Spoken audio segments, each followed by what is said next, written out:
Early access games have been a bit of a thing lately for financing a new game with minimal budget, as well as if you get delayed in your development for some reason or setback, it's a way of raising money. So basically what it is that you release your best beta as a payware game for the general public with the promise that you'll develop it into a proper game later. So it's a bit of a model which requires people to be charitable towards you. So you have to show them something that they'll really like. And one of the oldest examples that I'm aware of is Automation. This is the Wikipedia page for it. They're saying that by April 2014 it had sold 10,000 pre-orders. Now, a little bit of a catch. It's still in early access. And we're now 9 years on. So you can see the problem that can also result is that you can spend the money and still not have a finished game after 9 years, which is of course the life cycle of a couple of PCs in there. So Automation is both a success and a failure, depending on your point of view, because I think it's a very nice game, even in early access form, but there's a lot that's actually not fully developed about it for obvious reasons, because it's an early access game. And it's so old that the original game engine they were using, the Key engine, was deprecated in the meantime, and they had to switch to Unreal, which isn't necessarily a loss. And Unreal is a very nice engine, as I've said in other videos, but this is becoming like ridiculous. I've played the Automation quite a lot. I really enjoy it.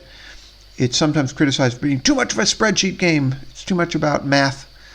And yes and no. It's much nicer if you pair it with BeamNG Drive, which is a new driving simulator out, which looks amateurish when you look at the websites and so on. But BeamNG is actually really nice. The graphics are not amazing, you can see here, but in terms of, as they say, soft body physics, it's got a better crash model, you could argue, or damage model than a lot of car racing games. In a way, it's a kind of a demolition derby game, actually, in that way. It's designed so that you can crash the vehicles. And they give you quite a range of vehicles, actually, at this point, because it's almost as old as Automation is. As you can see, it was originally an early access game, too, in 2015. It's sometimes still presented as such, although I would argue that it's reasonably well developed compared to Automation. The main way in which it improves Automation is that you can export cars that you create for your car company in Automation to BeamNG Drive and then drive them. And you would say, well, why don't you just drive them in Automation? You can't. This is part of the problem. Like, they have a lot of really nice, what look like screenshots on the Automation website, because this is the official Automation website. And they have a sort of, I don't know what that would be inspired by, maybe the El Camino. It's hard to tell if this is one of those car pickups of that era or not from this angle. But the styling is reminiscent of the El Camino. This looks like it's maybe reminiscent of a Datsun, maybe. Hard to tell. But see, the game is largely about the math, basically, that goes into the car. And you don't get to really test it because a car is really more than math. This is something that's sometimes forgotten, that a car can have very good numbers and not actually be a very good car. So it's interesting in this way. But it's more interesting if you have BeamNG to actually drive the car, because BeamNG is a real driving simulator. And they're showing you different pictures of different things from engine design, because you design the engine separately, which is, I think, a very cool feature. Relatively realistic, although not perfect, because it couldn't be in a game. You have to make some sacrifices. This screenshot, which looks like such a great screenshot, is not a screenshot at all. They just did a really nice model to promote the game. I think this is one of the things that turns people off a little bit, is that the pictures that they give you in all the publicity look a lot more impressive than the real game is, because the game is basically just charts and so on. I wouldn't call it all spreadsheets, but it's similar. There are issues. Like, you would never see this in the game, for example. This is not in the game. This is not in the game. This is not in the game. This is not in the game. Like, none of this is in the game. Except this used to be in the game. This is one of the old main menus. They've since modernized this. So I don't know what you would think of it. It's also very hard, I should add. Very, very challenging. You face not so much really fierce competition as very picky consumers. It's very hard to get them to buy your stuff, which I don't know how realistic that is or not, because there have been some terrible car companies that have done really well over the years, and some relatively good car companies that have had a lot of trouble breaking even. So it's tricky. Maybe it's realistic in that way, that you can't easily sell a car, because the auto industry can be extremely challenging, and indeed that's partly proven by the fact there are so few automakers relative to the number of cars on the road. Anyway, I guess I could show you a little bit of it. I've not had as much interest in it for a few months because I've run up against the limitations of it.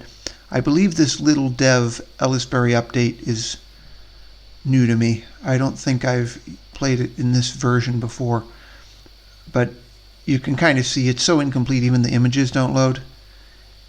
And all these pictures of the cars here that look so pretty, these are not from the game, again, other than that they're in the splash screens of the game, of course. Engine, dyno, revamp, and so on. But looking at the structure of the game, you have the car designer and the engine designer, which supports the car designer because, as I said, you design the engines and the cars separately. And then you have the campaign, which is the real game. And as I said, the campaign is really hard. The car designer, you can design cars, oddly enough, for BeamNG in this, which you can export to BeamNG. But the problem is, you can't export them to any of your campaign companies. You have to do everything from scratch. So what I do is I take a text file in Notepad and I take down all the specs. That doesn't mean that I can do the design of the car body, but I can do the specs. And the specs are a lot of the work, really. The car body you can kind of wing. There's a lot of labor involved. I don't like it very much. It's one of the things I don't like about the game, but you can do it. Let's take a look at the car designer here. So these are the cars I've designed actually for my companies in the game. I've not really designed any of these specifically for BeamNG. And my names are sort of unimaginative. Let's see if we can find a good example of something that I built. Well, I very much enjoyed building this one. Let's take a look at this one.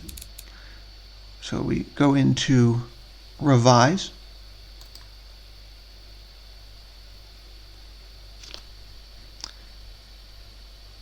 Which really means edit. I guess they wanted to use a fancier word than revise. One thing that irritates me a little bit is how long everything takes to load, because the game is not super high tech in any way. So this is an example of all the specs that you can see, and they have different warnings about different things. They're saying severe brake fade. Sometimes this is a false alarm, actually. If we look at the actual capabilities of the car, so if we go back through like the testing, for example, let's see if we can find a good. Okay, this is a good example. So we go to the suspension section of the car designer. We can look at how well different aspects of the car perform. So here we have the single graph mode. We switch to detailed stats. We look at the ratings. It's not so bad, really. Severe brake fade. Brake fade is 0. See? False alarm. 0 is not severe brake fade. Brake balance. This is off because I have often made the rear brakes weak in these cars, because compared to real life, it's hard to prevent a simulated car from spinning. Because obviously, if you know how to set up brakes, you know that if you make your rear brakes too strong, they lock up sooner than the front brakes. And when you lock up the rear brakes, you spin the car. Which British drivers are taught that. American drivers don't usually know that unless they're race drivers or police or whatever. But you don't want to lock up your rear wheels first. That's unless you're deliberately spinning the car as a stunt driver or whatever. I mean, you don't want to do that. So I set them up in a way that maybe you wouldn't set up a real car, but a simulated car is a very good idea, actually. It makes it a lot safer. Brake pad type, they say it's not good. Oh well. You can be sure I've tested this car like crazy because I really enjoyed building this car. This is one of my favorites. They're giving you bad ratings, or giving me bad ratings, largely because I am using vintage technology on this. This is meant to be a 1960s sports car, not a modern sports car. So obviously it's not going to perform at the same level. I like 60s sports cars, but some of the technology is pretty primitive, actually. Now, if we jump way back to fixtures, fixtures will actually show us the car. So there it is. And you can see right away which car I was thinking of. You know, I was clearly thinking of the Lamborghini Miura, even though this is not a copy of a Miura. For one thing, it hasn't got a 12-cylinder engine. As the name suggests, the 3000 Boxster, it has a 3-liter basically Boxer 6. I mean, that's what it is. A flat 6. If you look carefully, they've modeled it, which is nice, even in the car model. I didn't put turbo in this one.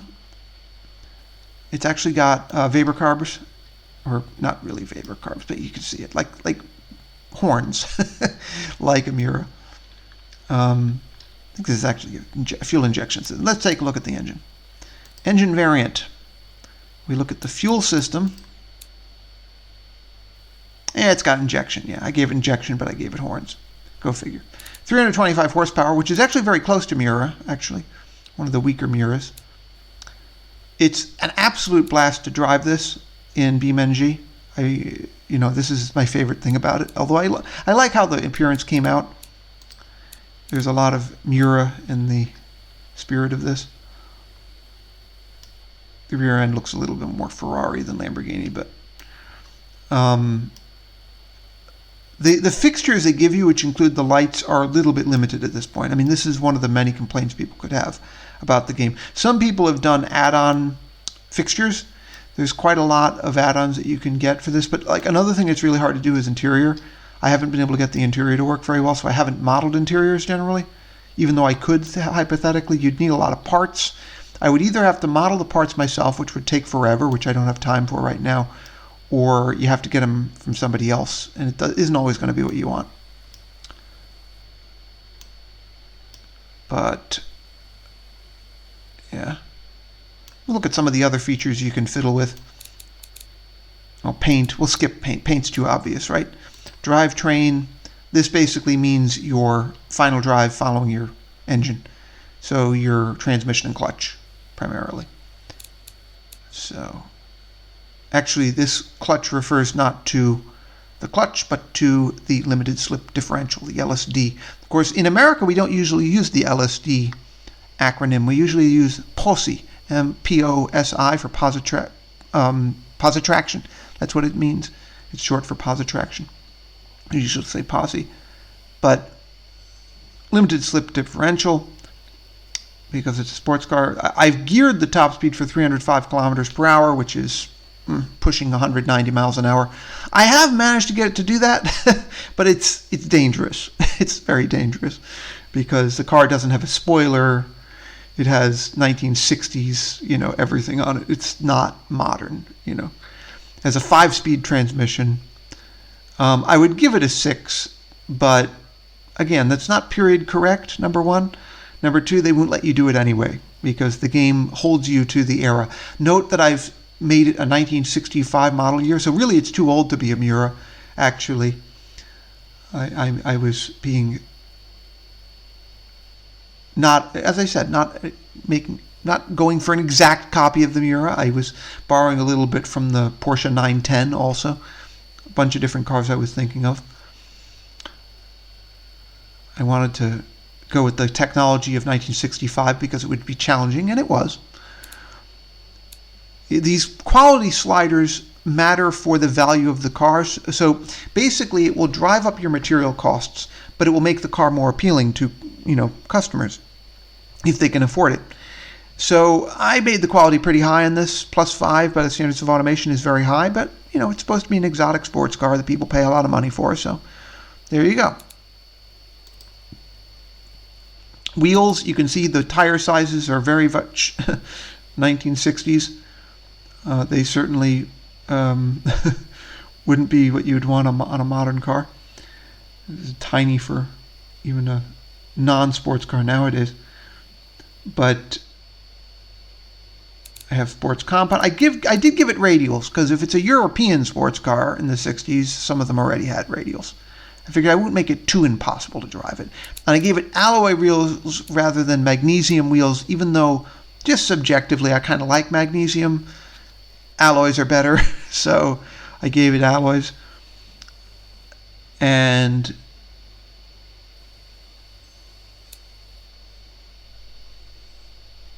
let's see what else there is to see here. Disc brakes, albeit solid discs.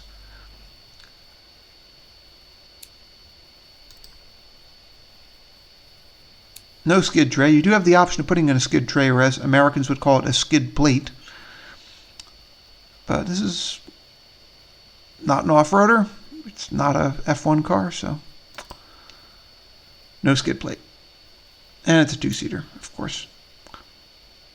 Sport interior, 8-track. Of course I gave it an 8-track. Why would, if, it's a 60s car. It's a fancy sports car in the 60s. I gave it an 8-track, right? And weirdly enough, they don't give you the option of an FM in any year.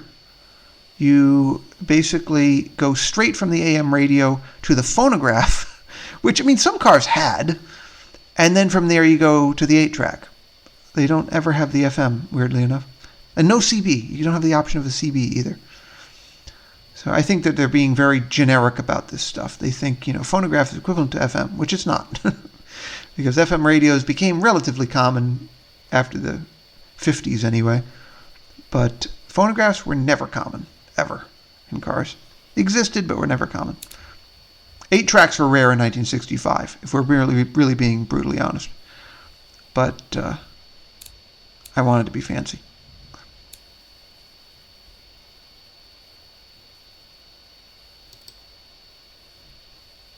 I gave it manual steering because in the 60s a lot of people didn't like power steering in a sports car. And yeah, I didn't go for very fancy springs either. But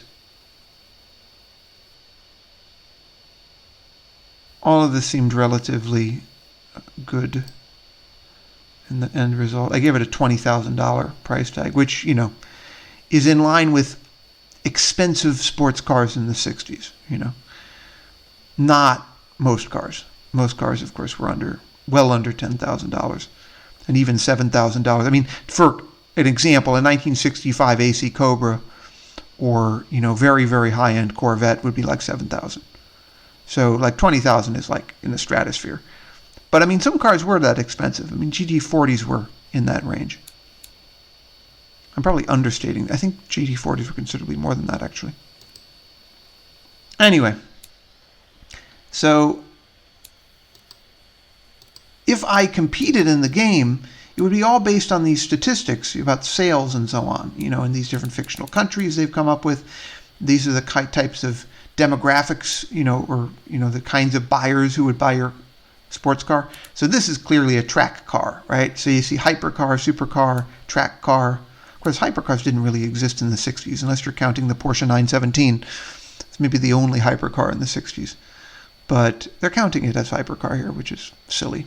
I mean, it's not a hypercar. Supercar, okay. Track, yeah, definitely. Sports car, yeah. Light sport, no. That's just wrong. GT, well, technically. But you see, it doesn't get high ratings in anything else. It's not a family car, It's kind of all fire, Anyway, I'll jump back to the main menu. Engine Designer. We'll take a look at the boxer that I built for it, if I can find it here.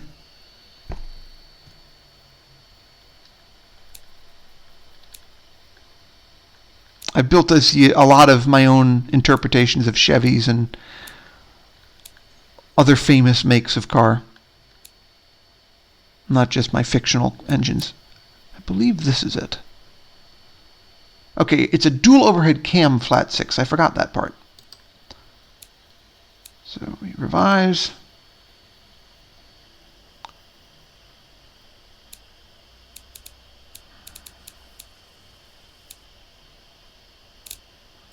That's the engine aesthetics. There we go. Now we get to look at the engine. So they model it with the engine turning over there.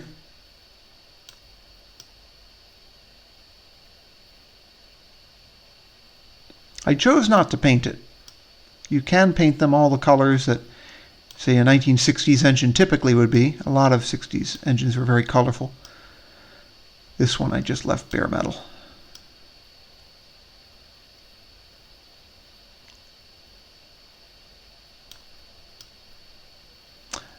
And you can test them. Testing. Yeah.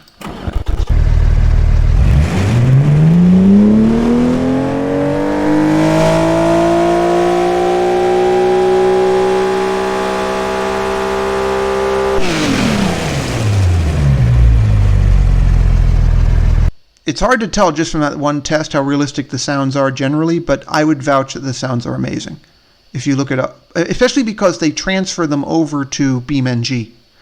So if you are, for example, modeling a vintage British sports car from the 50s with a 4-cylinder engine, it will backfire.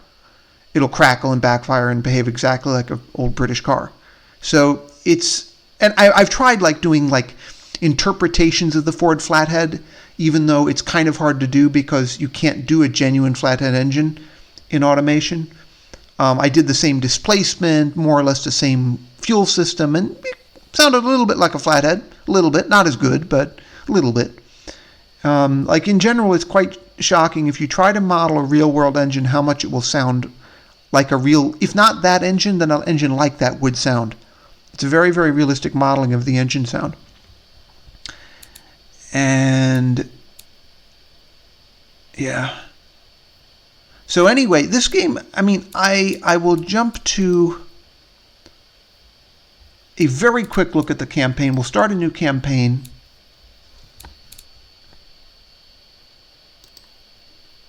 So here you can see the menu for starting a new company in automation. In 1946 there, so you get a campaign length of 74 years. As I've said before, I would like to see this extended so that you can play into the future, like in, you know, Transport Fever 2, Railroad Tycoon 2, Civilization, all these games. I think that this ending in 2020, I don't like it so much. Anyway, you have a choice of countries. Gasmia is our fictional country. Gasmia is a large, mostly flat and urbanized country with wide to high quality roads, but harsh weather, and so on and so forth. So, there's a big debate among automation players what kind of car you want to start with, especially if you're a beginning player. So, some people say, well, definitely do a sports car because you can get your niche as a sports car producer. In 1946, it doesn't have to be that sophisticated. So, you know, there are arguments for that. What I like to do is to build a car that's reasonably good quality, but simultaneously with that, build a car which is an economy car, like a very, very basic city car type of car, because you can get it into production a lot faster because the engineering time is so much less if you're building something that's basically junk, you know. Now in this case, because I'm just trying to do a quick playthrough, I'm just going to build the economy car. So we'll come up with a company name that's kind of cheesy on purpose. Happy Motors, maybe? So Happy Motors.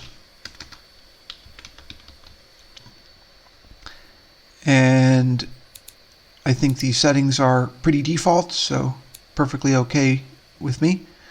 Start the campaign. They say the difficulty is casual, but the difficulty in these games is rather high, actually. It's a very difficult game, even if it's a lot of fun. So we'll start the campaign. If it'll let us. It says, congratulations on starting Happy Motors. Your family connections have granted you access to a level 5 car dealership network. This will allow you to sell cars in Gasmia. And you have a long description. So basically what you have to do, you have to start your first car project, which will be our economy car. And you have to build factories separately for the engine and the car, much like the car and engine editor in the car builder mode of the game. So we'll continue. They're saying select a target demographic. In this case, I've found that when I say city, it gets viciously rejected, which seems really, really strange to me, because that is what this car is. It's a city car. It's a minimalist, very small, very slow, not very good car, but the kind of car that some people would buy if they need the cheapest thing possible. And sometimes those sell really well, not just in this game, but in the real world. They're saying a family car would be the nicest thing to build, but a family car, you can build a junk family car. I, out of personal pride, refuse to do so. I build small to mid-sized family cars to a high standard of quality. And that's what I usually do at the beginning of a game, is I'll build one of those, and I'll build the city car, economy car, or whatever, as the quick money car, for the company. A practical, compact car. Well, not necessarily practical, but compact and cheap. For inner city use with good fuel economy. Yeah. It will have good fuel economy if you build it really, really badly.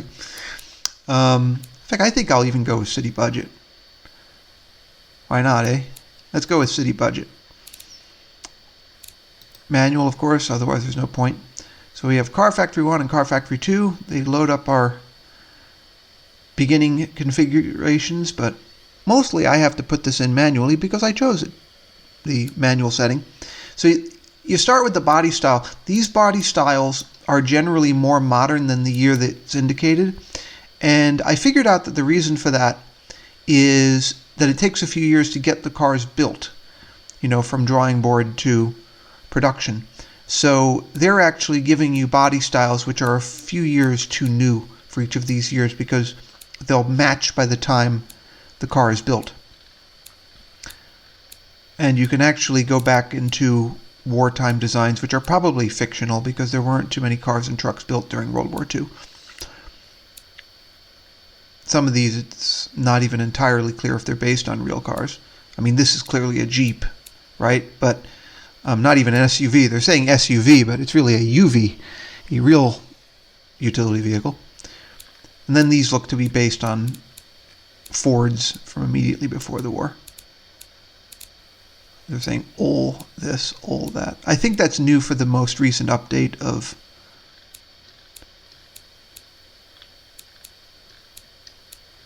automation. But I'm actually going to go with 1946 because 1946 offers this body style. And if you look carefully, this is not the same car. It's 1.8 meters long because they have that statistic for all the cars. It's the smallest car available for the 1946 model year, to the best of my knowledge, because if we skim up here, there's nothing comparable up here, I don't think. Nope. And if we skim down,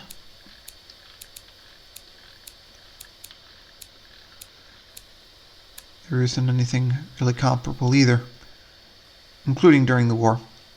So it's clearly the city car, right?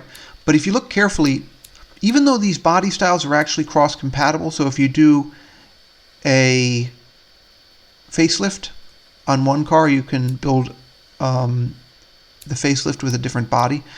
So these, you could argue, are the same family of bodies, but they're different. This one's a fastback. This one's a sedan with this very strange tiny trunk.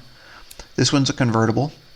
I don't know if I dignify it with the term roadster, but it is a convertible. And this one's a sardine can, if you look carefully. That's what they used to call sardine cans. So you have a cloth sunroof that's so big it effectively makes the car a convertible. So like an old Citroen 2CV or something like that. I am going to go with the fastback because it seems like the least silly of all these, even if I'm building a silly car. And it's practical to some degree. To some degree. All of these are kind of too small to be genuinely practical. So we've selected the body. And we move to the next step, which is putting together the chassis to the degree we can at this stage. So everything's going to be cheap. The body's going to be steel. The chassis is going to be a ladder frame. Space frame in this case means a tube frame, which would be more appropriate for a very high-end sports car. This is not a sports car. And one of the things that I think is new is that they actually model the frame there, the ladder frame.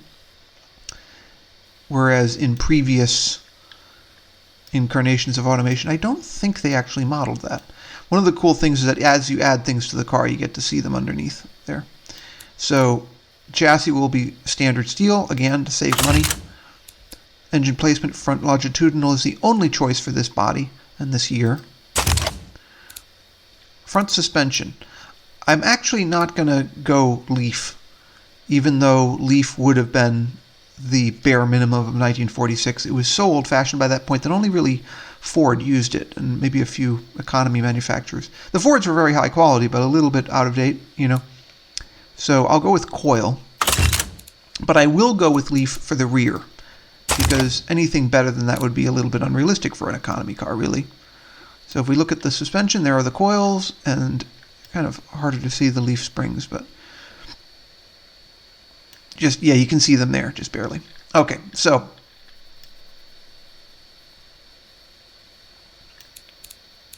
quality will be 0, ha ha ha ha ha, because this is a pile of junk on purpose. Now we need to create an engine, so the engine project is separate, as I said. The engine will also be very basic. So the engine family will be an i4, we'll say 1.0 liter OHV i4, and of course I could be masochistic and go under a liter for displacement for an economy car, but I'm gonna take pity on the owners and give them a full liter. For some reason, barrels of carburetors are abbreviated, at least in America, to BBL. That makes no sense, but there it is. So it's going to be a one-barrel carburetor because, as I said, this engine is going to be the most basic of the basic for 1946. So we'll create the engine. It'll be inline, of course, 4. And so 4 cylinders. Cast iron block is the only choice at this point. I'm also going to be very lazy about the bore and stroke. I'm going to make them equal to each other. So I'm going to move these sliders down and then just move them into place until I get my desired result of 1 liter displacement.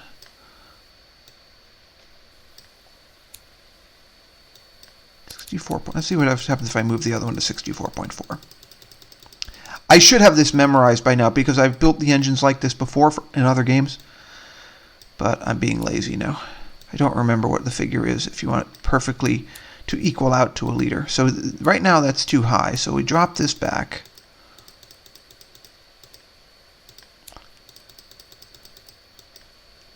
My recollection is wrong on 71.3, so drop it more. Maybe drop it to 70 millimeters for each. See what it gives us. Nope. 69. Closer. 68. That's much closer.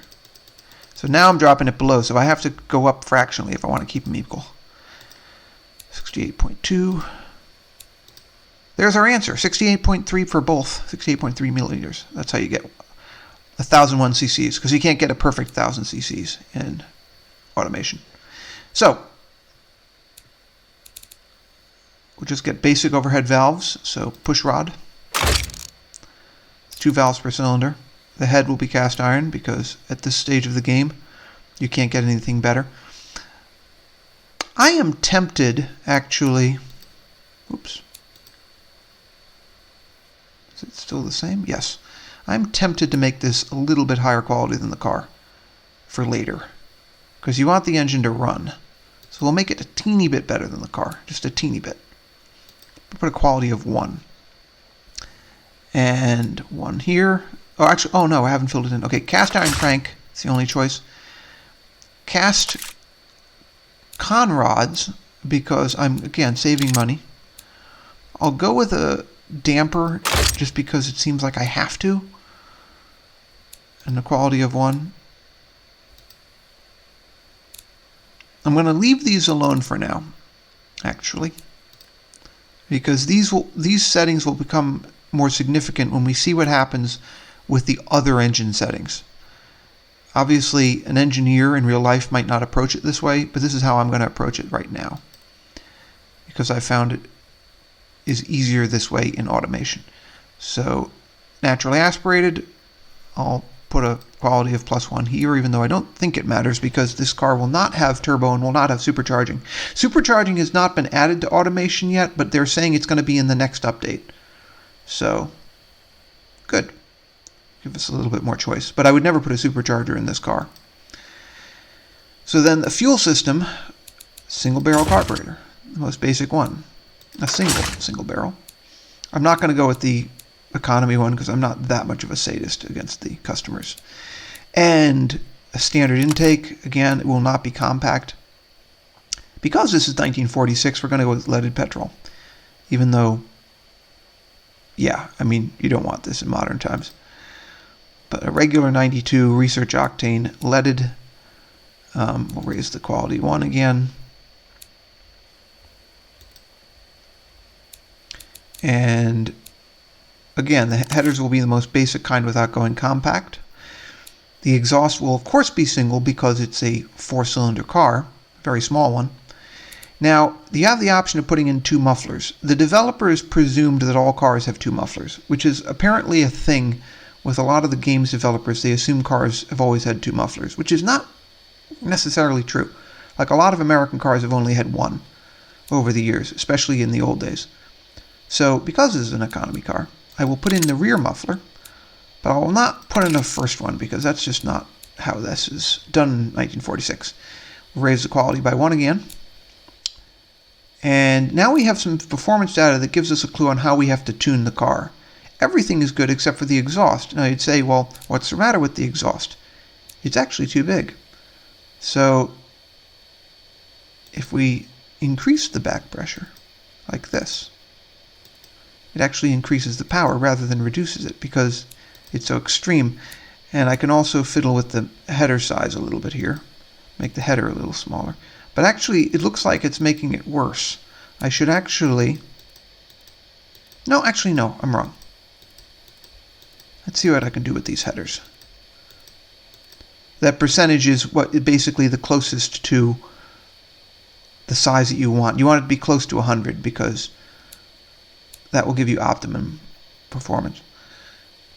And I don't mind performance here, I just don't want the car to be necessarily a gas guzzler per se. Alright, so I think that's all I can do with the exhaust. So we'll move forward again. We can paint, I'll do that later. Okay, so the most obvious problem is the car can't reach the end of its horsepower and torque curve because the RPM is too limited. So we'll jump back and fix that first. Because the RPM limit is only 3,700 RPM, which apparently is not enough for this engine, as tiny as this engine is. So we will raise it, whoops, so that I can actually hit the red line, or hit the peak and then go to red line. So it appears to peak at 4,500 RPM, so we'll put the rev limit at 5,500. And now, as you can see, we have to finally start adjusting. So the headers are now overloaded, so I have to go back to the headers. Headers actually do have to be bigger. So we'll make the headers bigger. Really, this represents the loading.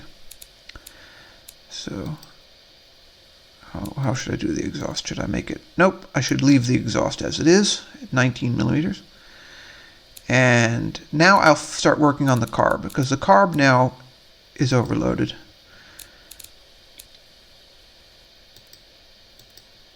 We're not building a performance car, but we want the car to function as well as it can. Okay, intake manifold has to also be enlarged.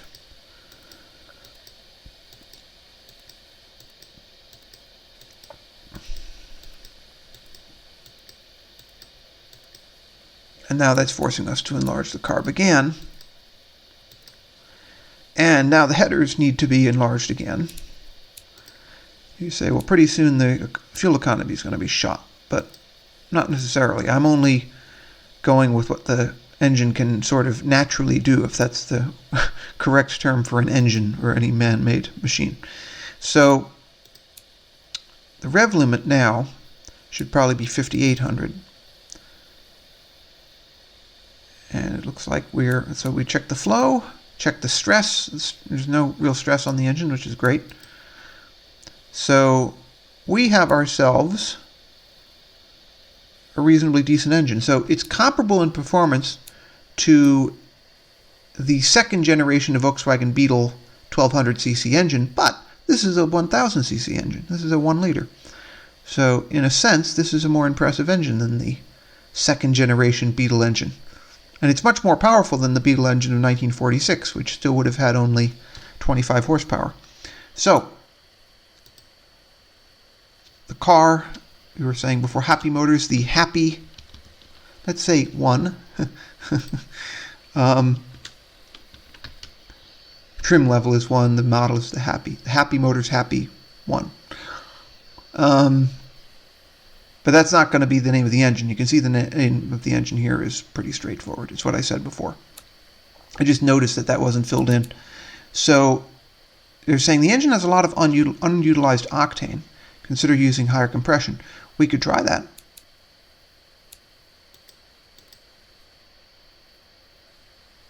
Two, three, let's see. Nope.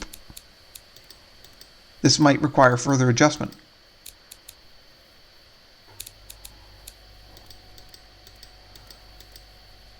Okay, so it's dropped. The yellow is dropped there. Let's see.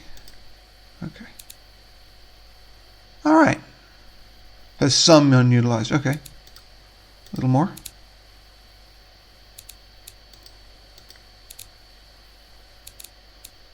It's getting to be pretty high compression for 1946.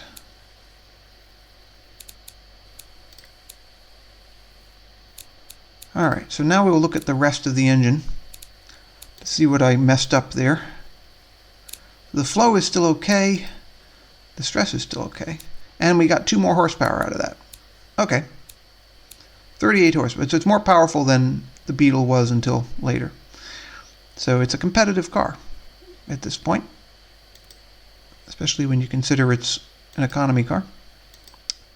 So let's see what else we have to do with this engine. We could paint it. I wasn't thinking of doing this, but I like to paint the older engines. I think I'm going to paint it green, like an old Ford.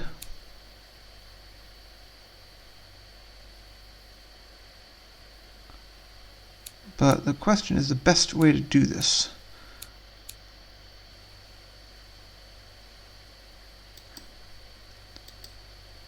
I don't like that at all. See, one of the things I like is if you have swatches, you know. Nope, that's not what I want. Saturation. Okay, now this is making a little bit more sense. Okay, so make it green. Nope. Maybe I won't paint the engine this time. Of course, normally I have color values written down for the different colors.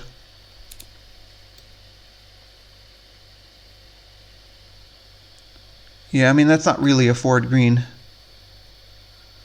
But you get the idea. You can paint the engine if you want to.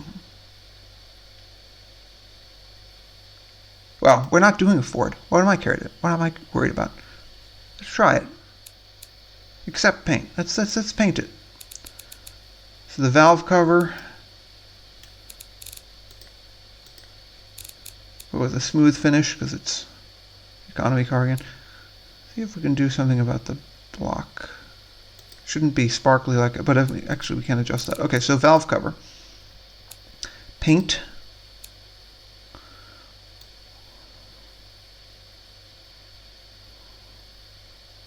First of all, oh, there we go. Got to get rid of the flake. That's what I was looking for.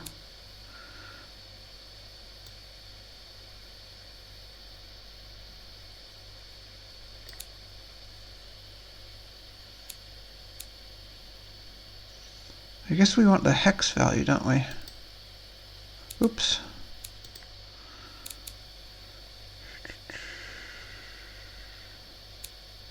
I'm not accepting the red, I'm just temporarily going back. Okay, the hex value 174900. Okay, 174900. So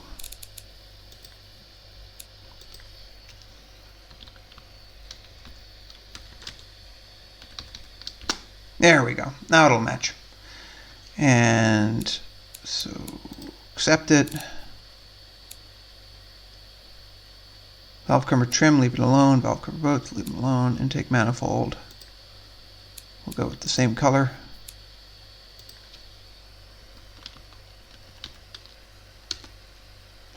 No flake.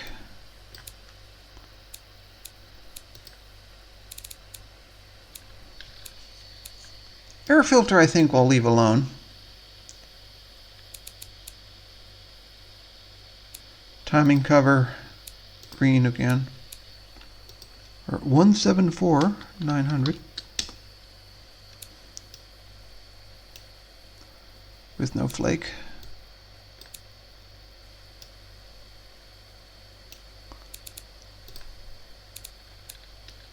Sump, they really mean the oil pan.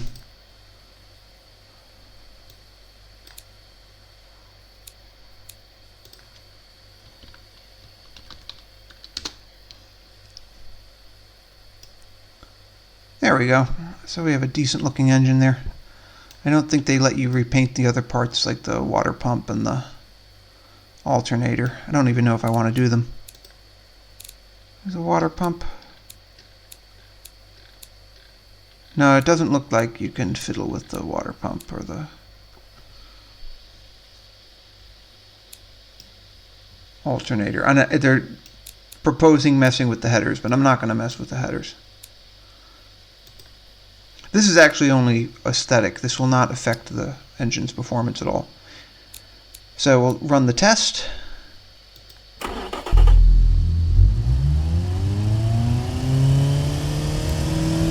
This is a new feature of the red hot header. Didn't used to have that.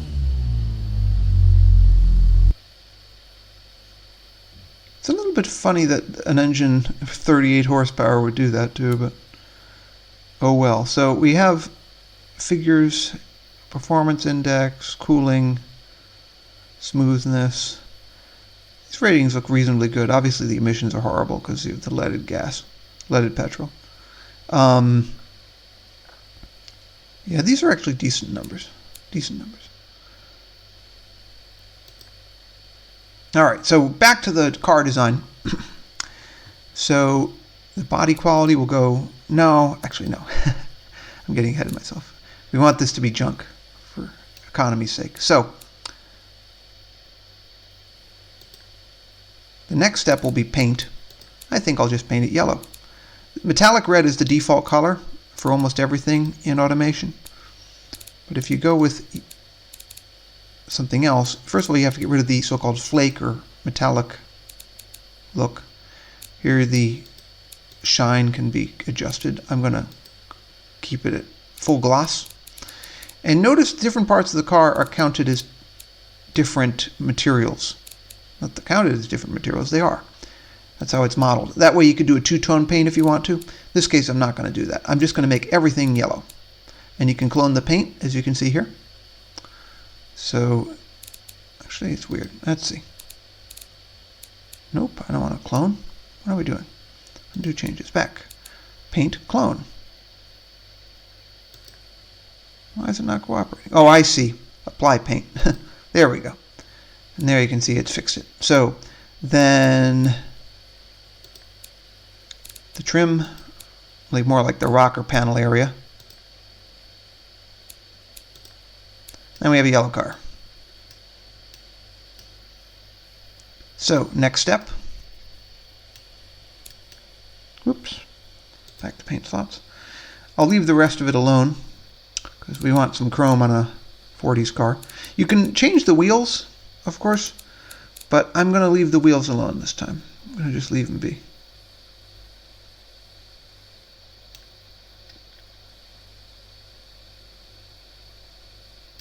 Yeah, and the tire tread is not that color, notice.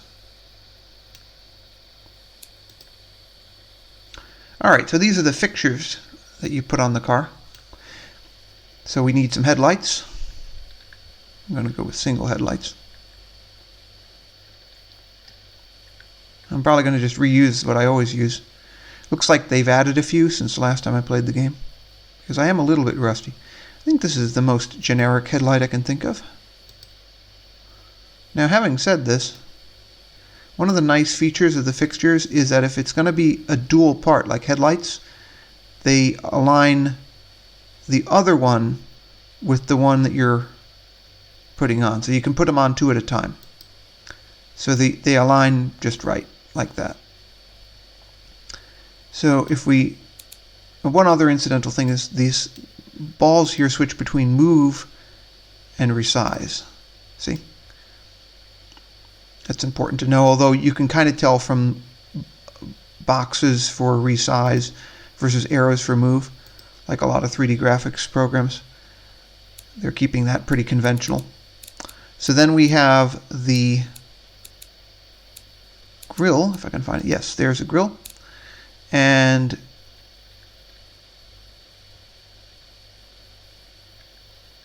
where was I? Where is the grill I wanted? Let's see. Again, more grills than the last time I looked. More choices. That's good.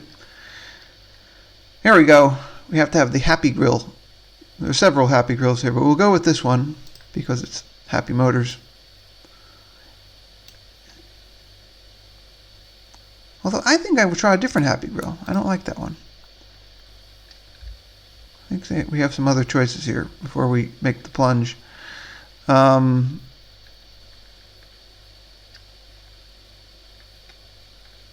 sure what I was thinking of. Let's see.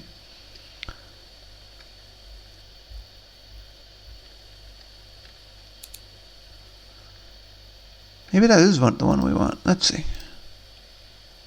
Yeah, I guess that's going to be our Happy Grill. Sometimes they accidentally put the old one on anyway, so you have to delete it. So there's our Happy Grill for the Happy car. And we then put in a bumper. Actually, oops, it's a tow bar. That's not a bumper. They're bumper. They say bumper bar. I think that they don't understand what bumper means. But so this one has bumperettes on it. Seems to fit just right. When I did a dry run for this, it didn't come out this nicely. I will make it a little bit longer to wrap around the car like that. Then I will put, I think, the same bumper on the rear. Originally, when I was doing a dry run for this, I didn't want to do it this way, but now I've changed my mind. For some reason, it's not letting me put it on, though. Let's see, what do I have to do? Maybe switch to move. Switch out of the bumper and then back on. Bumper bar, bumper there. Maybe if I just click. And we try again. Sometimes this is a little bit cantankerous, like all these things. There we go, finally. Okay. So I'll put the bumper below the trunk line there. We have to assume that the bumperettes will not prevent the trunk from opening. Have to just assume that because this is a game.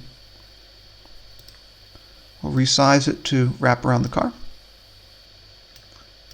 That looks too big. We don't want it to be bigger than the front bumper, even if that would actually make engineering sense, because you're more likely to get rammed in the rear than to ram something in the front. Okay, so rear bumper's in. Now we need tail lights, of course. I noted that one of the tail lights here was straight off the Ford Model A, actually, if we can find it here. So there it is. See, that's basically a Model A taillight, except the red and the amber would be reversed on a Model A from that. I'm not going to use that one. I'm going to use this one, which I think might have also been used in Ford at some point. But so put those on. Then we need door handles.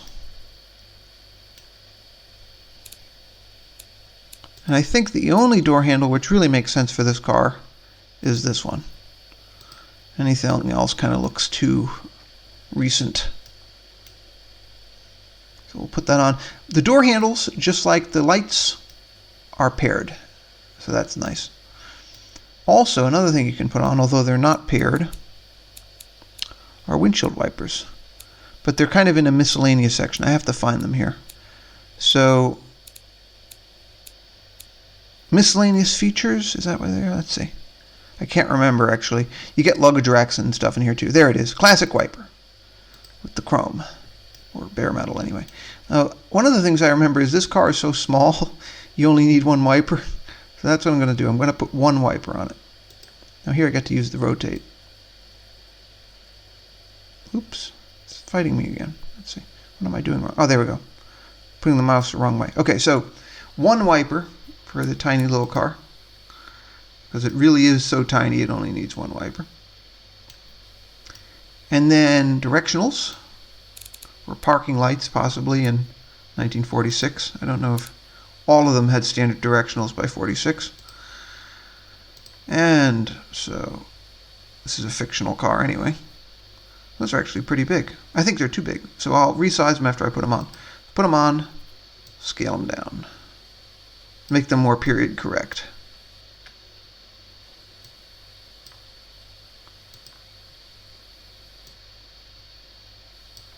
You could also put them in the grill. That would look cool too. But for now, this will have to do. For some reason, the bullets are pointed down. That's annoying. Move them up a little. Okay, that looks a little bit less stupid. Maybe. Yeah, okay. And we basically have the beginnings of a car there. I mean, I could add a radio antenna, but let's do that. Let's put a radio antenna and make that and call it a day.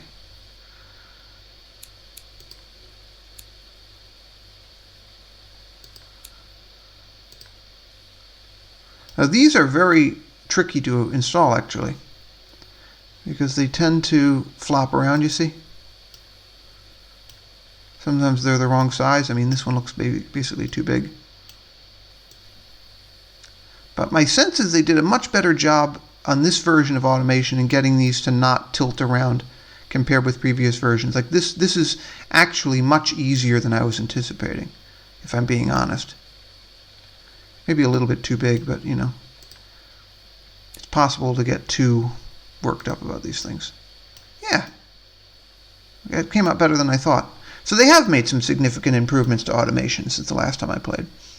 So we'll go to the next step. Weirdly enough, we haven't done the drivetrain yet. So rear-wheel drive, because it's the only other option is four-wheel drive. This is an economy car, and realistically, there's our four-cylinder engine with the drive shaft right back to the differential like that. The gearbox, you'd say that's 4-speed. Well, not for an economy car. 4-speed would, 3-speed would be for an economy car. The top speed here is ridiculously high for this era and this level of horsepower, so I'm going to lower it to a more sane 130 kilometers per hour, which is still probably faster than the car can actually manage. Open differential for economy. No other reason. Cross-ply tires are the standard for a 1946. We'll go with utility tires for low cost and versatility.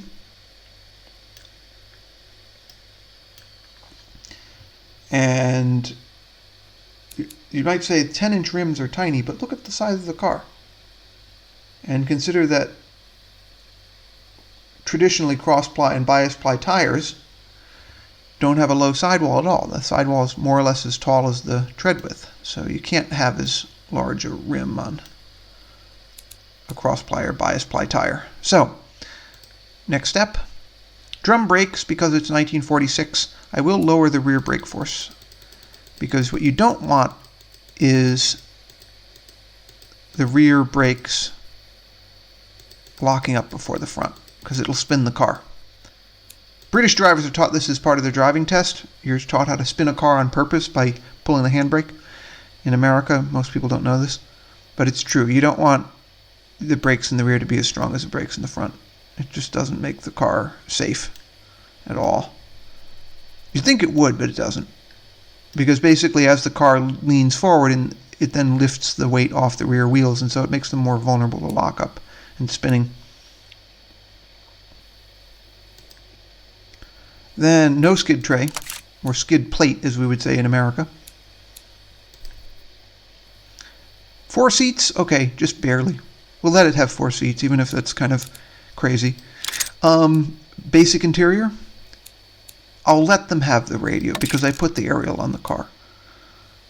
But they won't let us put in the basic AM for 1946. So that's the one luxury on this car, will be the AM radio.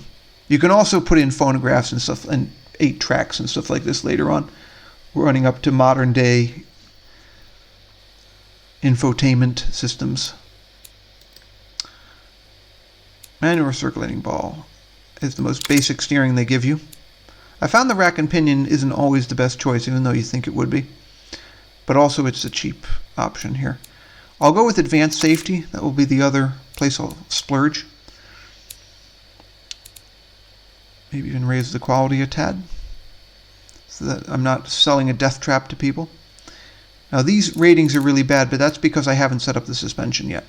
So suspension, springs will be standard because it's all we got. The configuration for this will be, as they put it, normal, not comfort or anything else, the most basic thing. So we'll put that in, and we'll still have errors here. So rear wide frequency is low, reducing drivability. So try increasing rear spring stiffness. So make the rear spring stiffer. Rear brake force is very high still. I fiddled with this earlier before the playthrough and found that I can't really get the rear brake force low enough to get rid of this warning. But 70% of the power of the front I found usually works pretty well if I do it in BeamNG. Or BeamNG allows me to test the brakes as they would actually work, at least as simulated, and 100% in the front, 70% in the rear usually works pretty well. So they're saying the tires have a high profile, but the tires, in my opinion, are so tiny, best not messing with them. So they're saying as minor issues with wheel spin, slightly reducing drivability, consider adjusting gearing and tire grip. If they're burning rubber with that engine, that sounds like an awfully nice car. We'll tolerate that, I think. I'm kind of surprised, if I'm being honest. So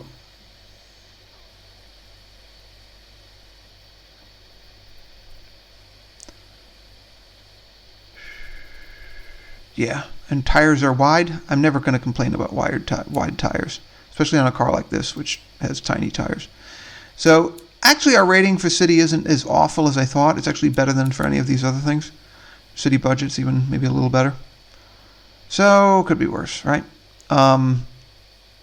This price will probably be adjusted once I set up the production, because another thing you can run into is you might have an inadequate margin, even though it sets it automatically and it should be right. It frequently is not.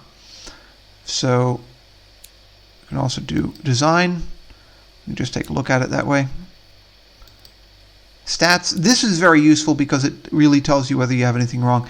Wheel spin, yeah, it's going to spin the tires because I've given it 38 horsepower. But not necessarily.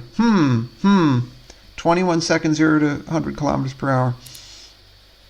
Let's see what happens if I move it up to 140 again for top speed. Doesn't really kill it, does it? Let's see. Coughing a lot on here. I'm not going to edit the sound very much because this is an incomplete game. This isn't my real playthrough. That will come later.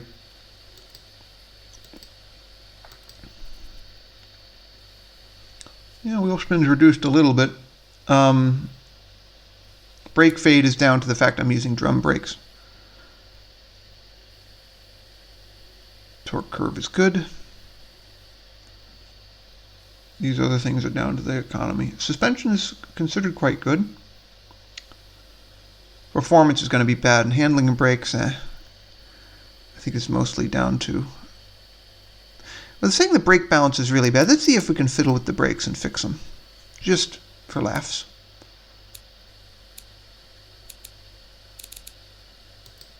Okay. Maybe the brakes really do need some work. So I note that the rear brakes are a little bit smaller. Let's see. Huh, okay. Looks like I can improve the brake balance a little bit more. My earlier statement has been disproven, but I don't want to make it so weak it's pointless having rear brakes. So let's see. 40.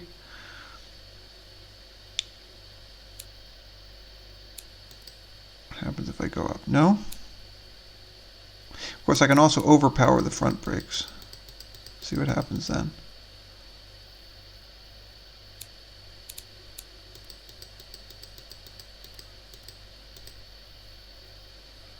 No, that doesn't work. It's a little strange. Let's see if this makes it better or worse. No. Back to 100.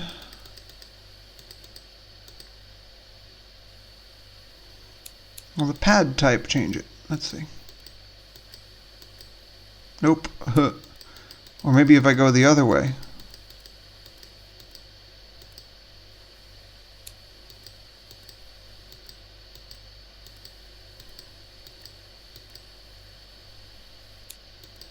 Okay, so now I'm getting a little bit better result here. There's very much fine-tuning here, though. Whoa, I didn't mean to do that. Okay, 45, bang. 44. 42. 41. 40. This is actually starting to look decent.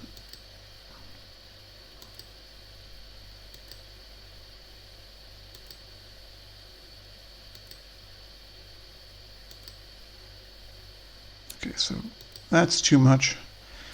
And now, brake balance. Oh, I've almost got it. Ha! Well, according to them, that's ideal. I don't know if it would be in BeamNG. I haven't actually tested the car in it, but let's go with that for now. It's interesting, actually.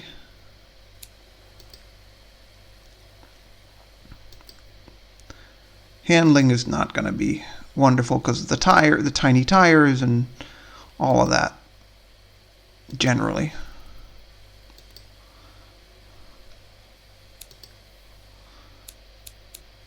Okay, so anything else to look at? Yeah. Okay.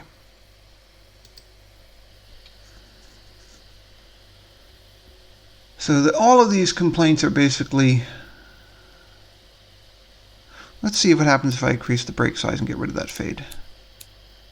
Except I can't. The brakes are limited by the rim size. Oh, wait, no, wait.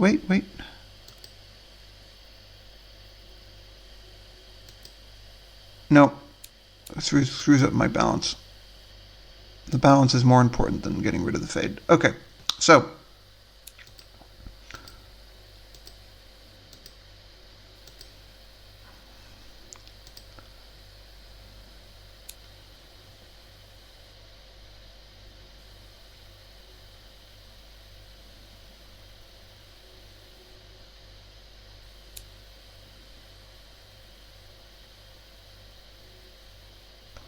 Complete the design. Now we have to set up the factories. So click here to open the car trim and its engine in the car design, and click here if you want to create another car trim by cloning your existing car trim. I'm going to just stick with the one, literally. So we'll continue to the factory. And so we have to set up the tooling. Automation is not always your friend in literally automation, because it tends to drive up the cost. If you raise it a little bit, up to like say 70%, that's a good compromise I've found. You don't want to go up to 100% because it makes it impossibly expensive and time consuming to build the factory with 1946 technology. So 70%, not so bad. I do optimize the process all the way. And I optimize reliability all the way. Really, I'll be a little bit more moderate in the process correction. I'll go with 70%. Because this also takes time and money, which you don't have a huge amount of at the start of the game. Reliability, though, you always want. because you will lose your customers to a greater degree than real life, actually. And funding, this has to do with how much you're willing to spend. I'm going to leave it in the middle.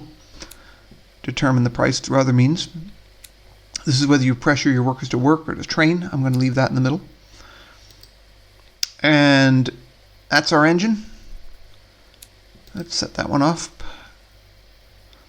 So this is going to need its own factory. So we're going to set up the factory for the engine the same as we did with the car.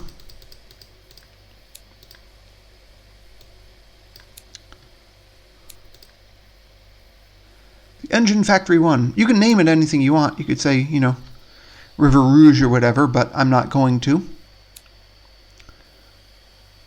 So you have to confirm the factory configuration, which is not actually entered yet. There are a few things we need to determine. Here's one of the only examples of 3D graphics in the game as of now. So an aluminum foundry would be an optional feature, but we don't need it right now because there aren't any aluminum parts in this car. QA testing we want, maintenance we want, staff facilities we want because we want to develop our talent. So other than that, we have a very basic engine factory. Very basic. And we're going to run that engine, and we're going to go with the very best workers, and we're going to also pay them very well. Not the best, not double, but 50% more. You'd say, well, this is going to kill your profit. Not my experience. You want actually your factories to run really well. So it's worth the money. Just don't overdo it. That's the thing. So this is the configuration. They're predicting how much it's going to cost. The labor is going to be high because we have high quality labor. The material, well, you're building it out of the material, so it's going to be high also. Tooling and engineering seem to be ideal because it's a very simple engine which keeps the engineering cost down. And the tooling I've been moderate about. I'm going to go with 70% automation, which of course, as you see, is going to change there. It's going to make it a little bit worse, but not by a lot. Yeah, see, it's still going to be very moderate, very, very moderate, because I'm not going to go over the top. Quality assurance, must. But see, that most of the cost is simply the materials to make the engine and the high quality labor I've hired. So we click to complete the design. And on we go. So we have the factory setup that's already done. Click to complete design. There we go. So the next step, the car factory, which again, we could name whatever we want, but we're not going to. So we have to set up the car factory. Medium size still. We need steel presses, but galvanization we don't need yet. QA, maintenance, and staff facilities we need. The other stuff is for future investment if we are going to do it at all. So we move on. Here's our car, the happy one. Minimum shifts, maximum shifts. These are pretty much going to be default. I'm going to raise the wages again to get high quality workers. You actually have to recruit the workers. You don't get all your workers right away. You have to attract workers to your factory, because if you can't get full staffing, you get screwed, basically. Because you can't produce what you need to produce, and your costs are still considerable. So automation, again, we're going to put this up at 70. Tooling quality, 70. And quality assurance at maximum, as before. So possible profit, not very big yet, but we're going to deal with that next. There is a field for the margin. I have to find it here.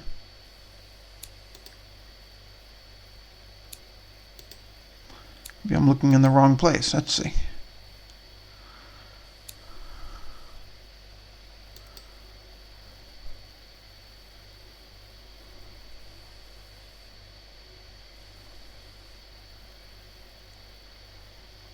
I keep forgetting how to set up my margins. Let's see. Click to complete design.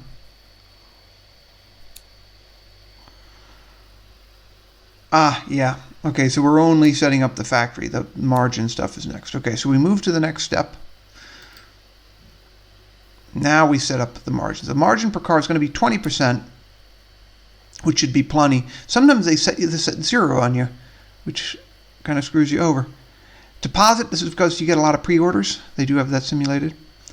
And the prediction is I'm going to start making a pretty large profit by the third year and some profit by the second year, which is often the case with these economy cars. This is why I like to always have at least one in the catalog, because they can save the rest of the business, even if the cars are anything but nice. So another thing you notice is they're predicting how long it's going to take to get it into production, and it won't be in production until 1947. It sounds like a disaster, but in the context of automation, that's not bad at all. That's a very, very nice result. It's about as good as you're going to manage. And the other thing to note here is that in real life, you don't produce a new car in like less than a year. Generally, it's sometimes been done by huge corporations with huge amounts of resources, but not generally how it's done. Much more typically, you do have to spend a year or two developing a new car. So that's acceptable to me. Long story short. So we move on. So now we have to decide what we're going to do. Loan coverage 100%. Yeah, if you run out of money. But I don't think we're going to have that problem. I think we're going to be just fine. So we're not going to start with a loan. Okay, sign off on selected projects, because this is exactly what we want. Agree. And now subsequently I'm going to have to do facelifts on that if I want to change it or build a completely new car. Facelifts are almost always better. So I have to start the game, and now what's going to happen is the engineering is going to start, the construction of the factories will start, and hopefully by the end of 1947 we will have a car in production that will sell reasonably well. So let's see what happens. So off we go. So the revenue is already considerable because we have the loans, and shortly we will have pre-orders, which is nice. You can look down here, number of cars using this engine, and it's produced. So all these statistics. Very importantly, we need to know our months of production in stock. 0 still because we haven't built anything. We do have pre-orders. Quite a lot of pre-orders. So the public are interested in our car, even though we have not started advertising yet. To take pity on the public, I'm going to wait to bring in the advertising until later. We have some revenue coming in from the current production of the car.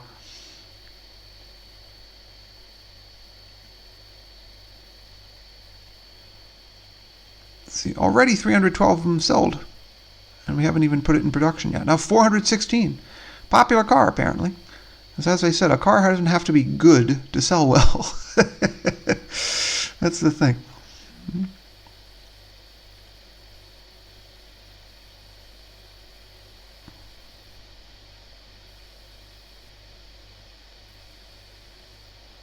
So now the factory construction starts, and we have a new expense there alongside the engineering. Wait, no, excuse me. Engine factory construction, car factory, and the engineering is this tiny little sliver here. Revenue is mostly still loans, which I don't like. Interest is a huge expense. The happy one is bringing in some revenue, though, a little bit by bit. And the actual cash we have is not really so bad. Company valuation is quite good, too. Credit rating still over A. And we're still in profit. And we're already almost at production. And there we go. Off we go.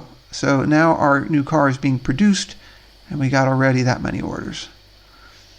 So we are losing money because of the loans, but you kind of need the loans in the early days. And that will not be a problem in perpetuity, because as I predicted, this car, while a pile of junk, is nevertheless selling very well. And it's winning awards. Look at that for build quality. Ridiculous. Of course, I did put some effort into quality control, but that was just to prevent any embarrassments, not to produce another Model T, Loan repayment is less of an expense than before, so that's good. We're getting huge amounts of revenue from the Happy. We're still badly in deficit here, but we'll see how things go. Actually, one thing you can do, of course, if you still have cash left, which I do, you can try to save yourself with marketing. So let's try some marketing. So our cars, terrible, terrible, terrible, and so on. Well, let's see what happens if I change this. Drivability, it's supposedly drivable, barely. Utility, yeah, even though they really mean cargo transport here, but I'll cheat on that one. Practicality, it's very cheap.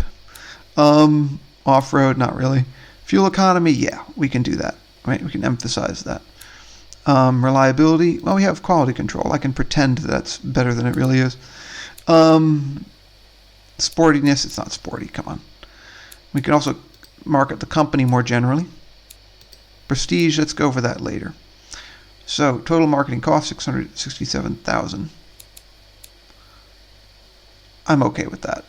I think that we will have a less terrible reputation now. Yeah.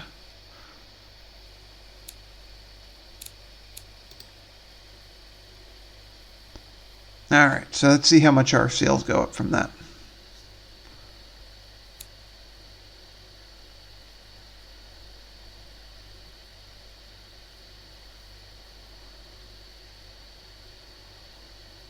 You look at the market, yeah, marketing is really not a big proportion of our expenses anyway. Not a worry. So you see the revenue is that. Expenses are still more. But if we get rid of this, or is it the loan repayment, which we will eventually, that's not going to be a huge problem.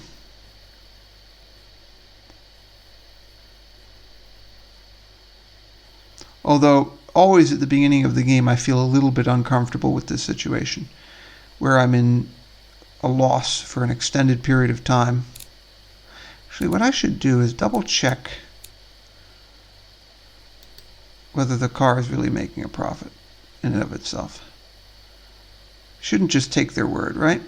Margin per car is 20%, hypothetically.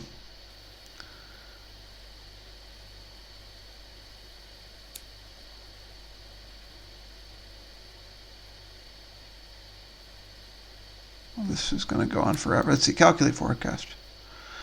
This might not work. Looks like it might not.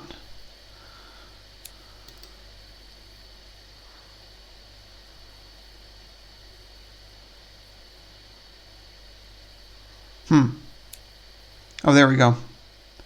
Yeah, they're still predicting profit, if a little bit later than predicted originally. And if we look at this, yeah, the car's not making money. Let's see. It's getting me worried now. Desirability is not high, but that's because it's a pile of junk. Affordability ratio is very good, though.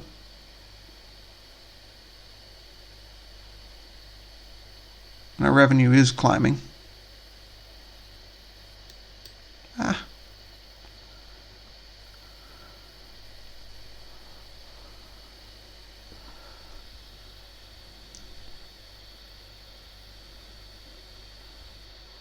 One of the things I wonder is with the loan.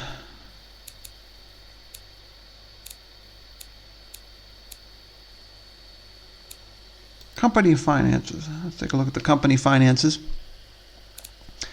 So, actually, we don't have too much loan left to pay.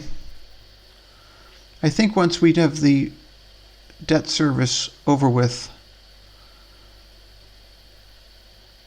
we'll be fine.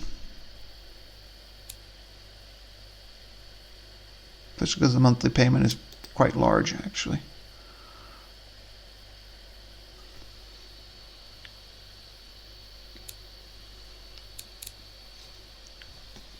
Of course, one way to solve that is that you reduce the monthly payments, but then you're stuck on debt for a much longer period of time. It's a judgment call, really.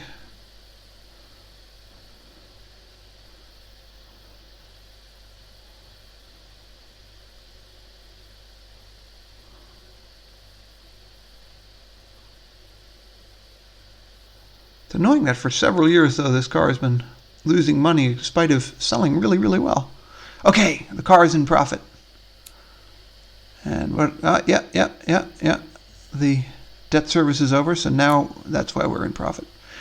Actually, what that means, especially because we still have quite a lot of company money, I should now do a facelift of the car. So how do you do a facelift of the car? So you go here, open project, new facelift. So 1+, I'd say.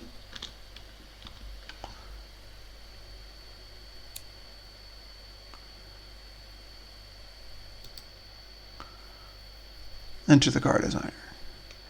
And I'm not actually going to change very much. What I'm going to do, usually because the engineering costs are so high, you want to just do little tweaks. You don't want to do huge amounts of stuff. So I'll leave the fixtures alone actually for now. And I will instead see what can be improved and modernized. So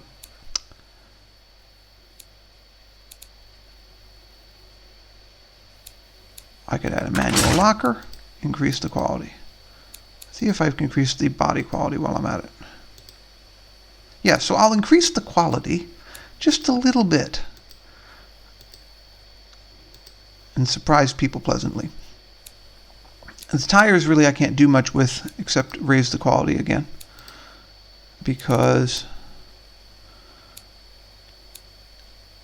we're talking about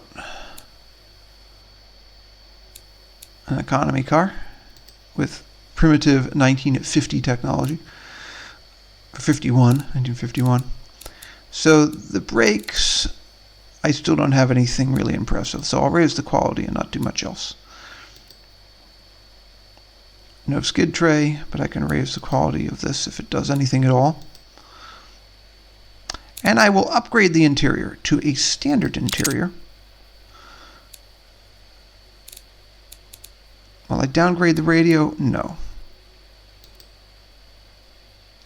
Quality goes up. I'll leave the steering alone, but I will improve the safety. I'll raise the quality of the steering by 1.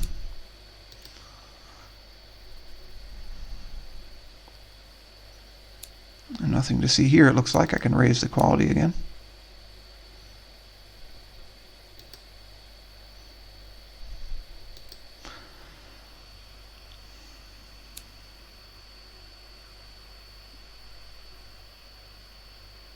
Okay, so now they're saying I need stiffer sway bars. I don't know how that suddenly happened. I mean, something else they did probably. So, stiffer sway bars. Good.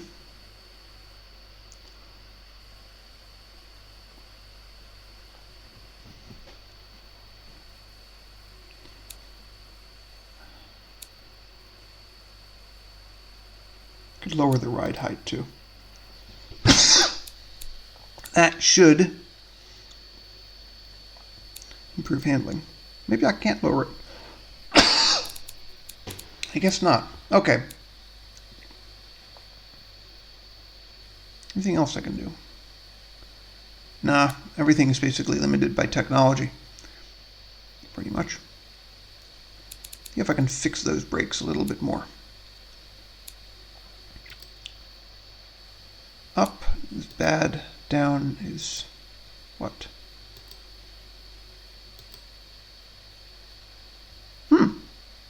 Okay, fiddled with the pad types a little bit, really the shoe types. And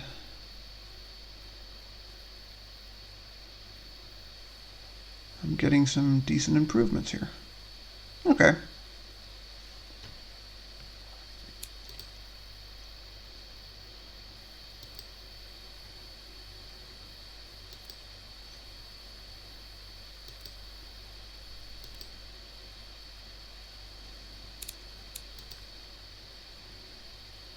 Okay, so we'll complete the design. And I will see if I can also fiddle with this engine at all.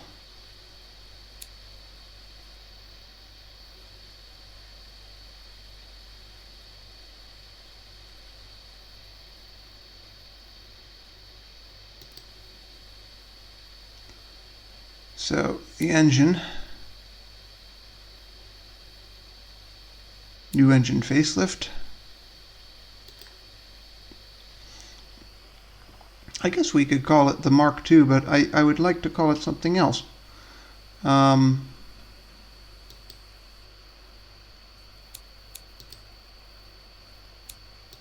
where is my new engine here? Bit of a question, right?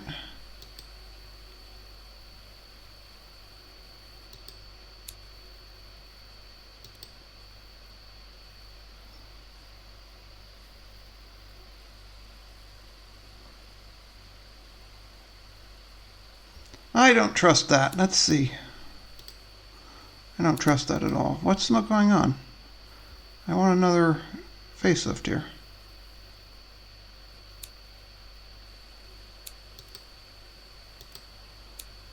Should be up there. Maybe they've changed it. Let's see. All right, let's just see what happens if I do this. Nothing to lose, right? This isn't how I remember it at all. Okay, so oh,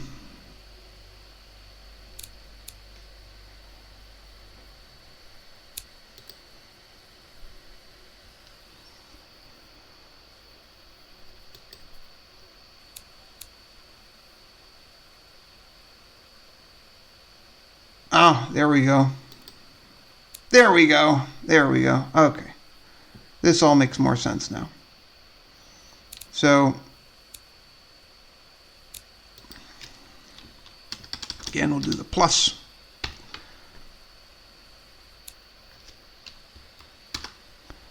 That looks a little better. Okay, edit engine.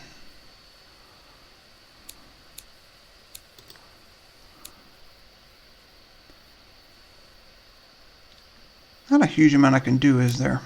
Thought there would be more.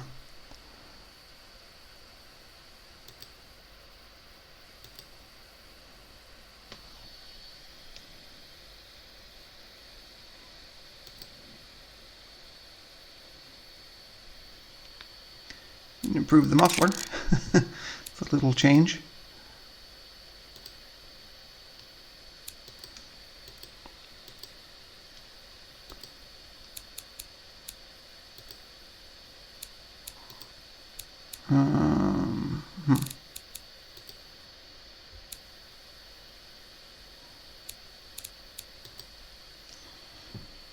Variant, bottom end, top end.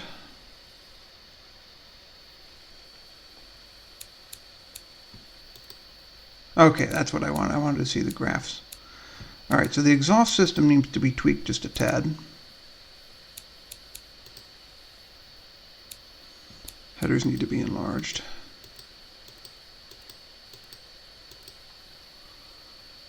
Carb needs to be a little bigger.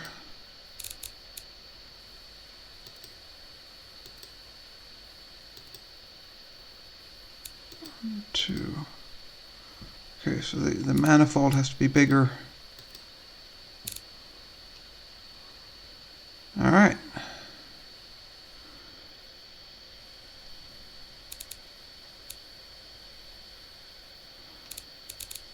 Octane, huh? Okay, let's see what we can do with the octane.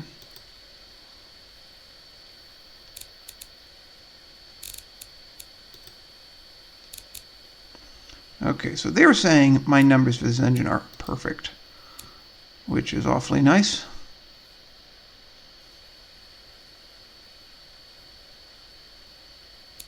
Increase the RPM limit to match the slight increase in power.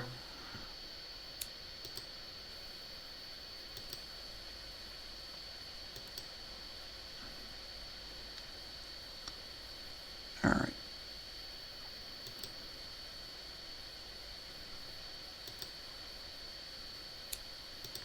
Test. Not that we really need it.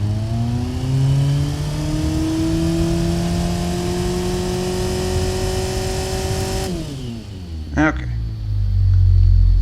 It's a tiny increase in power, but proportionally not as bad, if you think of it proportionally. So if we go back to the car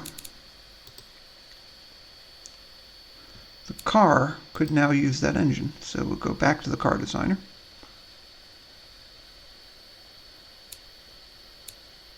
Engine selection.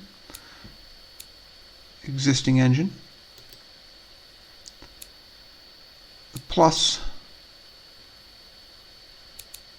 Select variant. Do we get any more performance out of that? Let's see.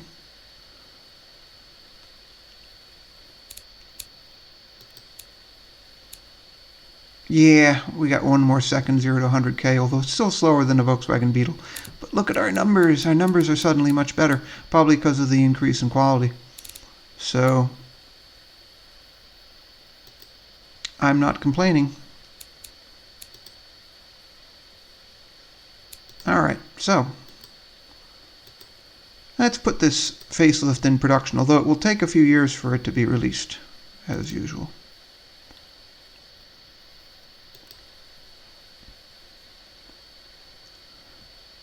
Any more complaints? Nah, I mean, nothing I can do anything about. So, off we go. Click the complete design.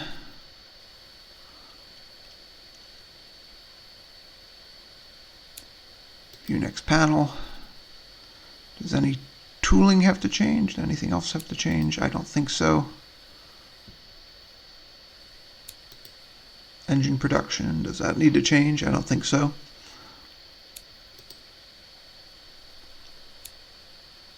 They're saying engine factories are overworked, but that's not bad news necessarily. It means a high level of efficiency. Engine labor, engine material, this other stuff is trivial.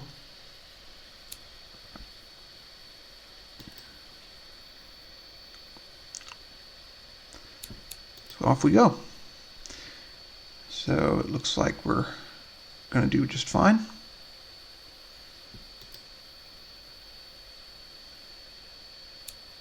View next panel. Car factory 1.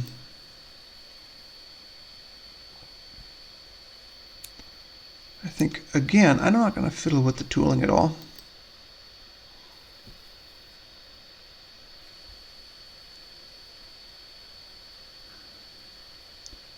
Looks good. Is there anything else? Well, of course, one nice thing is that they're forecasting profit from the very beginning this time around. That's obviously good news. I mean, the cost of the car itself is obviously not great, but can't win them all. Click the complete design. Sign off with selected projects.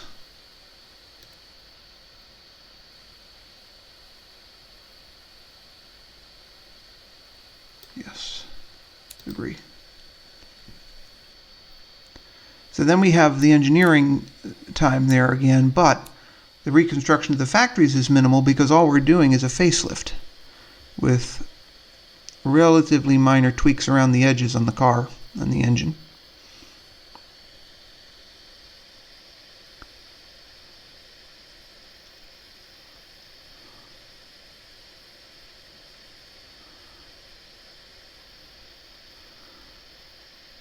And the other nice thing is that while the new car is being engineered, the old one is still in production, actually. It only will get discontinued at the end.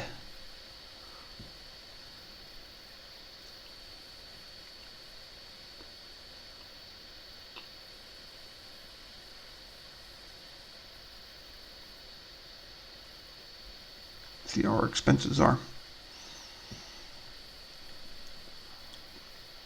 No loans this time. Marketing is there, of course. The Happy, of course, is bringing in a lot of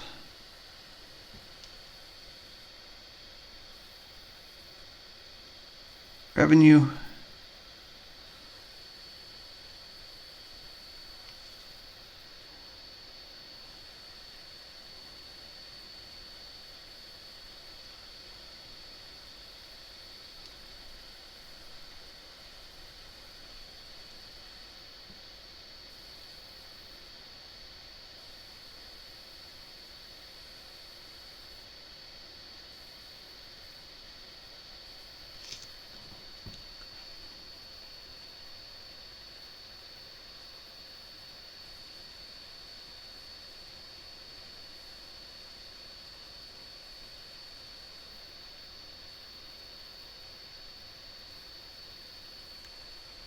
So the new engine's getting engineered there.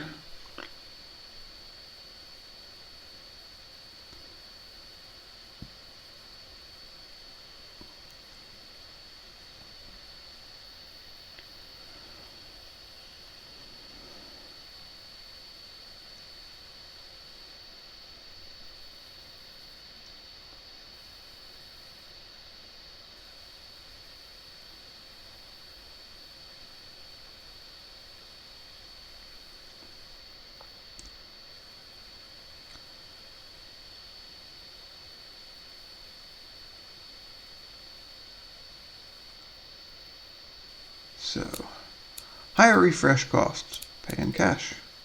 Because I always pay this in cash. You can't afford to delay. It's a little bit of a trap there, I think. So,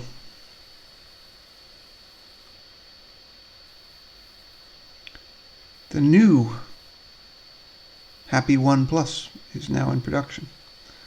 Now let's see what happens with our finances here.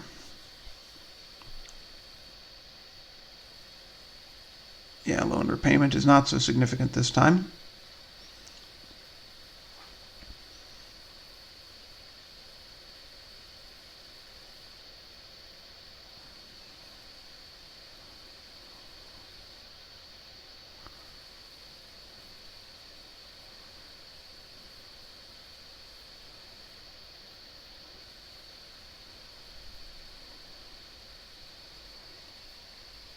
They're still selling off the old Happy Ones, it looks like. They're still the leading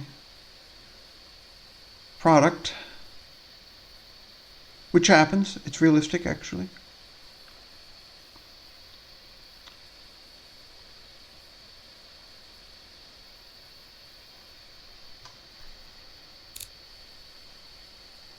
It's like we have one more to sell, which will be gone shortly, I'm sure.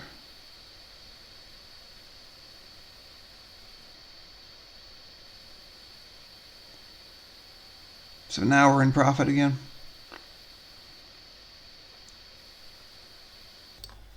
So that's it anyway. I'll accept the cookies here. I'm back on Steam here and the automation site. So this is where you would buy it. It's $24.99 in euros, that is, not dollars. And there's one add-on pack you can get over V16 engines, which is €8.19. But it's really not finished yet. It's an early access, so the DLCs, I guess, will be coming with time. But in any case, I didn't want to spend hours and hours on that playthrough because it's not really a complete game yet, and you get the basic idea when I go through at least one facelift anyway. I continued playing the game into the 1980s, and my company kept getting more and more successful, in spite of not having a new car, actually. I built one new version of the Happy, and that one fared pretty well into the late 80s. But anyway, there's one more thing I want to show you. This is Automation's new competitor, and it's actually being distributed by Playway, which is a games publisher that I have reviewed a number of the games of, based out of Poland. They have all kinds of interesting games, some of which compete with each other, which is kind of crazy.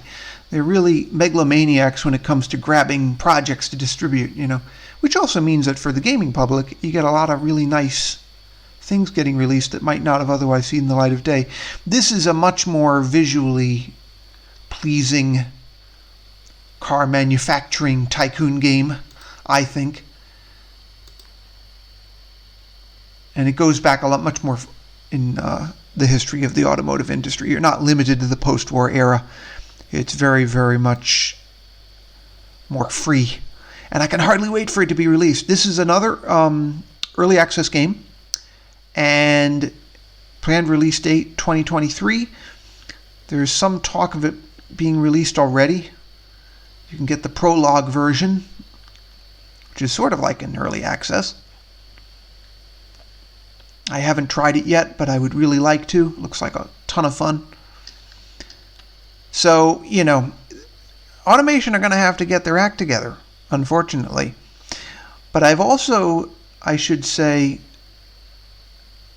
brought up these early access games because there's some other really cool ones that are going around that I want to do more than I want to do Automation. And by the time you see my Automation video, I might have cut it quite a bit because I have a lot of, you know, gameplay in it, which is my bungling through not having played it in a few months, unfortunately.